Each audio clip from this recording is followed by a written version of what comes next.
আসসালামু আলাইকুম। আশা করি সবাই ভালো আছেন। বাংলাদেশের রাজনৈতিক দল আওয়ামী লীগ নিঃসন্দেহে একটা বড় রাজনৈতিক দল, কিন্তু গত 15 বছরে আসলে বিভিন্ন বিতর্কর কারণে এবং গত 5ই আগস্টে বৈষম্য বিরোধী ছাত্র আন্দোলনের জেরে শেখ হাসিনা ভারতে পালিয়ে যাওয়ার পরে এই দলটা নিয়ে আসলে নানান রকম কথাবার্তা চলছে। আওয়ামী লীগের মধ্যেকার যে সমস্ত সংকট, সে সমস্ত সংকটগুলো যেরকম বের হয়ে আসছে, ঠিক দলের কে হাল ধরবেন সেগুলো নিয়েও আসলে রয়েছে নানা প্রশ্ন।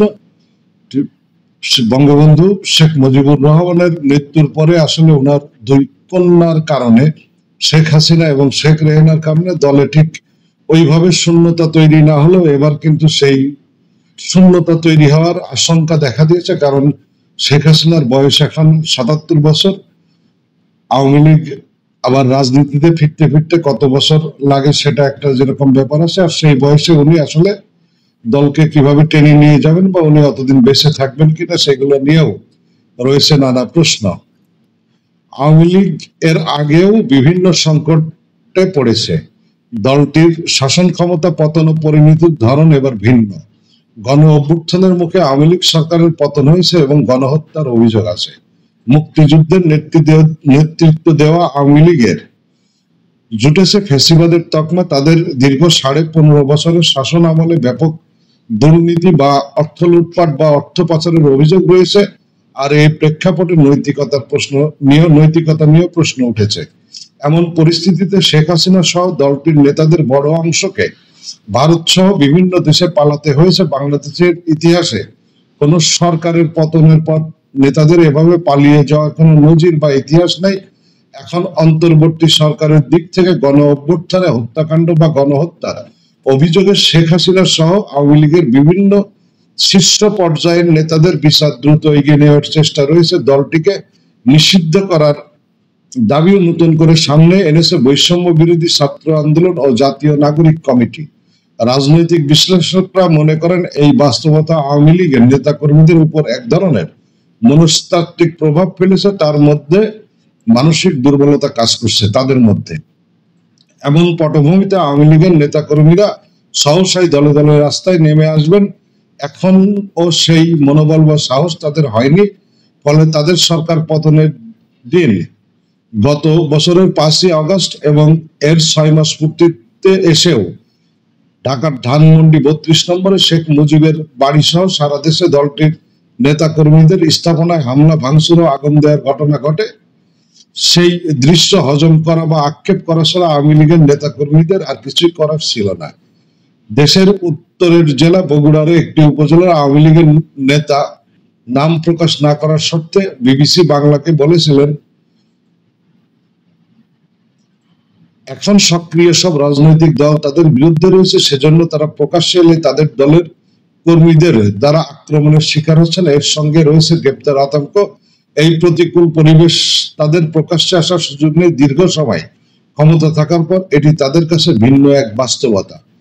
এরপরে রয়েছে যে দলের আসলে কার হাতে থাকবে। তো দলের যেই এখন পর্যন্ত যেটা দেখা যাচ্ছে যে দলের আসলে যেই ক্ষমতা বা দলের যে প্রধানের পদ, সেটাতে শেখ হাসিনাই আসলে থাকবেন। ছাত্র জনতার আন্দোলনের সঙ্গে সম্পৃক্ত পক্ষগুলো থেকে আওয়ামী লীগের নেতৃত্ব বদলের চাপ রয়েছে।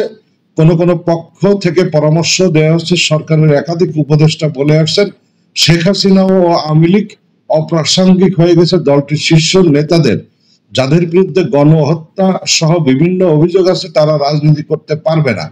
দলটির পালিয়ে থাকা নেতাদের অনেকেই বলেছেন নেতৃত্ব বদলের ব্যাপারে বিভিন্ন পক্ষ থেকে তাদের উপর রাজনৈতিক চাপ বাড়ানো হচ্ছে। তবে চরম সংকটের মুখেও দলটি কোনো পরিবর্তনের পক্ষে নয়। তারা শেখ হাসিনার নেতৃত্বে ঘুরে দাঁড়ানোর পথ খুঁজছে। দেশ ও বিদেশে পালিয়ে থাকা সব পর্যায়ের নেতাকর্মীরা এই ব্যাপারে একই অবস্থানে রয়েছেন বলে মনে হয়েছে। তাদের যুক্তি, শেখ হাসিনার নেতৃত্ব ছাড়া বিপর্যস্ত দল ঘুরে দাঁড়াতে পারবে না। এমনকি তাদের দলে বিভক্তিও আসতে পারে।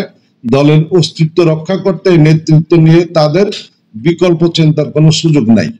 অর্থাৎ এখানে আওয়ামী লীগের নেতাকর্মীরা মনে করছেন যে শেখ হাসিনা বাদে যদি অন্য কারোর কাছে আসলে এই দলের নেতৃত্ব যায়, সেক্ষেত্রে আওয়ামী লীগ আসলে জাতীয় পার্টির মতো বা অন্যান্য জাসদের মতো ভেঙে আসলে খান খান হয়ে যেতে পারে। এই আওয়ামী লীগ ভেঙে একাধিক দল হইতে পারে। তারা মনে করেন তাদের নেতৃত্ব প্রশাসন সহ রাষ্ট্রযন্ত্রগুলোর উপর নির্ভরশীল হয়ে পড়েছিল। এসব রাষ্ট্রযন্ত্রের প্রভাবে দীর্ঘ শাসনের নেশা পেয়ে বসেছিল। সেজন্য পরপর 3টি একতরফা ও বিতর্কিত নির্বাচন করা হয়েছিল। নির্বাচন ব্যবস্থাকে ধ্বংস করার পাশাপাশি বাক স্বাধীনতা হরণ করায় মানুষের আস্থা হারিয়েছিল আওয়ামী লীগ, এমন বিশ্লেষণও করছে দলটির তৃণমূলের নেতা কর্মীরা।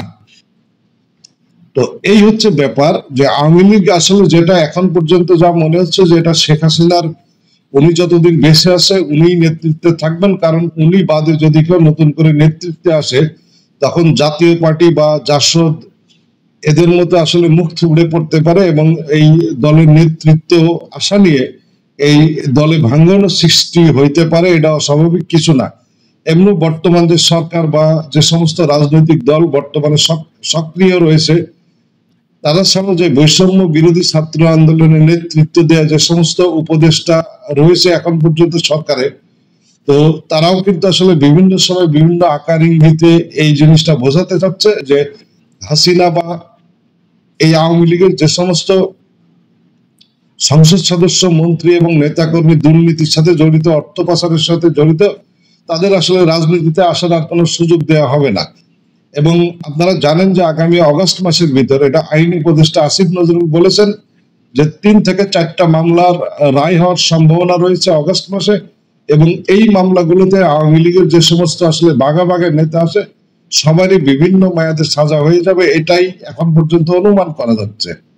এবং সেই সাজা আসলে যারা দেশে থাকবে তাদের জন্য, যেরকম জামাত ইসলামকে আওয়ামী লীগ আসলে একসময় এই বিচার করে ফাঁসি দিয়েছিল বিভিন্ন নেতাকর্মীকে, বিএনপিরও 2-1 জন ছিল, তো আওয়ামী লীগের নেতাকর্মীদের ক্ষেত্রেও সেটা হওয়ার আশঙ্কা একেবারে উড়িয়ে দেওয়া যাচ্ছে না।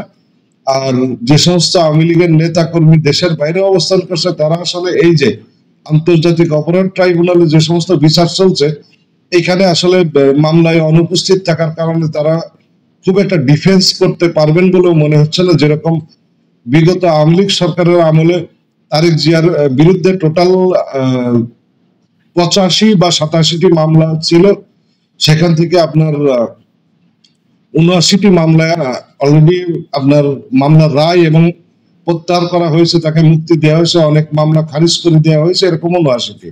এখনো তার বিরুদ্ধে 6টা মামলা চলমান রয়েছে। এবং যেই আপনার বিএনপি চেয়ারপারসন খালেদা জিয়া, ওনারও কিন্তু আপনার 35টা মামলা হয়েছিল। 35টা মামলার মধ্যে ওনার 31টি মামলায় উনি অলরেডি সেই একইভাবে কোনোটাই সাজা হয়েছিল, সেগুলোকে আবার খালাস দেওয়া হয়েছে তাকে, আবার কোনো মামলা খারিজ করে দেওয়া হয়েছে। এখন তার বিরুদ্ধে 4টি মামলা চলমান রয়েছে। তো সার্বিক দিক বিচার বিশ্লেষণ করলে আওয়ামী লীগ আসলে যেই শখ বিরোধীদেরকে দমন করার জন্য করেছিল, আওয়ামী লীগ সেই উল্টা শখে এখন পড়ে গেছে যে একতরফা বিচার হবে, আওয়ামী লীগকে বাদে ভোট হবে। এইগুলো আসলে এখন দেশের মানুষ দেখার অপেক্ষায় রয়েছে। ভালো থাকবেন সবাই।